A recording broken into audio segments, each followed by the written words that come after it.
I literally hadn't eaten any new foods for probably about, tried anything new for probably about 10 years. Mentally, I can go to bed at night and think, right, tomorrow morning I want to get up, I want to try something new and I want to eat something. And then in the morning I get up and all that is just completely erased in the back of my mind. Not even giving it a second thought when I wake up, and I just go around my everyday and do the exact same thing, eat the exact same food. And it is like deja vu every day. I would say over the last kind of year and a half and a bit, it's been a lot harder. And I'd always just make an excuse not to go. And I'd always miss out on just times with my friends and when my family want to go out and stuff. And I'd say, oh, I'd rather just stay at home.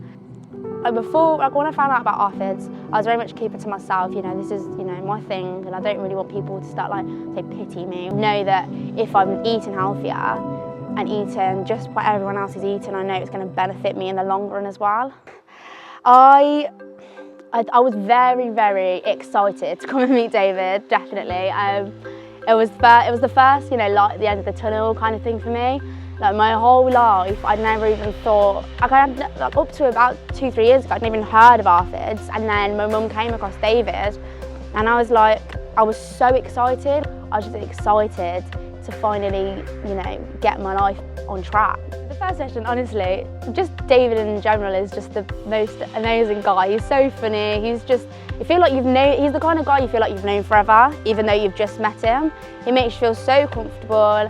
He doesn't make you do anything you don't want to do. He's honestly, he just made me feel like we've been friends forever. And then when it came to the therapy, when we were doing the hypnotherapy, I tried to eat some pepper before, and any fruit or vegetables, mainly vegetables that I'd tried before, I'd say it tastes like ground. That was my kind of reflex to eating anything new. It tastes like ground. Didn't make sense to anyone else, but obviously David knew what I was going through, and he said, I know what you mean, Liv. And I said, it's fine, you don't have to eat it. So I didn't eat it, and then did my hypnotherapy, and I came out of it, and I ate all the pepper, and I was like, it doesn't actually taste of anything. It was the most bizarre thing. I felt like the foods I was eating, I felt like I'd eaten them forever. It wasn't a bizarre oh my gosh, this is the first ever time I'm eating this kind of thing. It just felt normal. He'd made that for me. He'd made it feel so regular and normal. It was amazing. Red cabbage. We've got blueberries. You're trying those for the very first time. Mum's very proud of you. What would you give a blueberry out of 10 then? First time you tried a blueberry? 8 out of 10.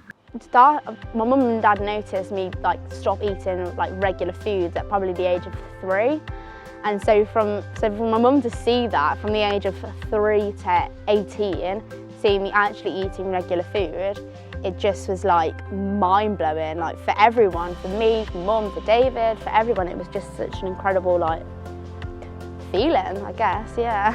I definitely feel less tired, because before, I wasn't really having any food that was benefiting me in a way that I was having energy.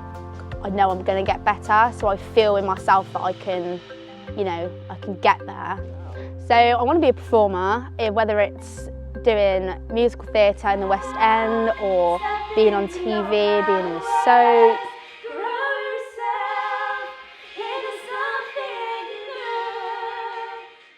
Huge sense of freedom. I'm going to be able to just do what normal people do, eat normal food. It'll feel incredible. Oh my goodness, and 100,000,000%. I would recommend them to the entire world if I could. If they had the time to help all the people that need the help, David is the guy. He honestly, I don't know where he's come from or how he's doing what he's doing, but he is just something else. He's brilliant, he's fantastic.